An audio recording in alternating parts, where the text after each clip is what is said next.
The United States reported more than 47,000 new cases of coronavirus on Tuesday, the biggest one-day spike since the start of the pandemic, as the government's top infectious disease expert warned that number could soon double and deaths could reach a disturbing level.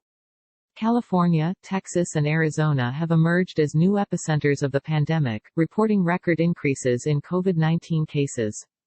Clearly, we are not in total control right now, Dr. Anthony Fauci, head of the National Institute of Allergy and Infectious Diseases, told a U.S. Senate committee.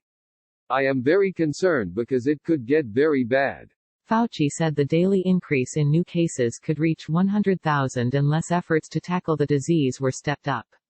He called on Americans to abide by health guidelines, urging people to cover their faces when out in public and avoid crowded places. We can't just focus on those areas that are having the surge.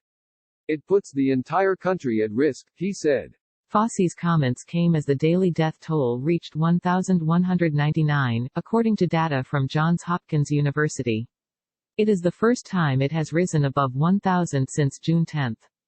The U.S. has recorded 127,322 deaths since the pandemic began, the highest in the world. Fauci declined to predict the expected number of deaths from the pandemic, but said it was going to be disturbing. COVID-19 cases more than doubled in June in at least 10 states, including Texas and Florida, a Reuters tally showed. In parts of Texas and Arizona, hospital intensive care beds for COVID-19 patients are in short supply.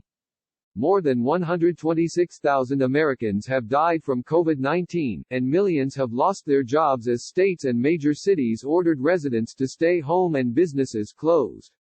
The economy contracted sharply in the first quarter and is expected to crater in the second. The European Union has excluded Americans from its safe list of countries from which the bloc will allow non-essential travel from Wednesday.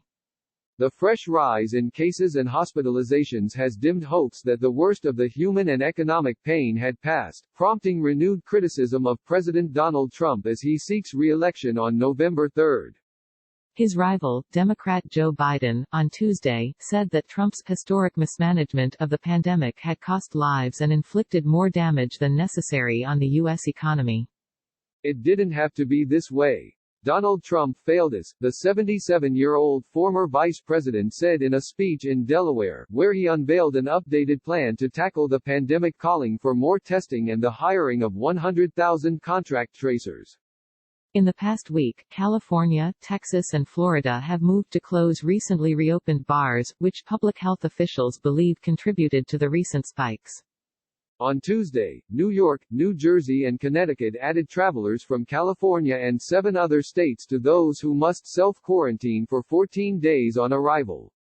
Texas and Florida were named last week. South Carolina has emerged as a hot spot, reporting a record single-day increase of 1,755 cases on Tuesday.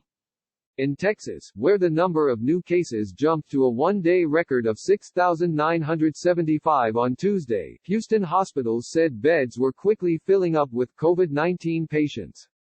Dr. Mark Boom, chief executive of Houston Methodist Hospital, told CNN on Tuesday that his hospital beds had seen a very significant increase in COVID-19 patients, although the death rate had lowered.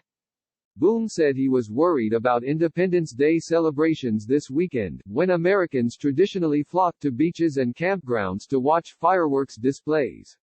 Frankly, it scares me, he said.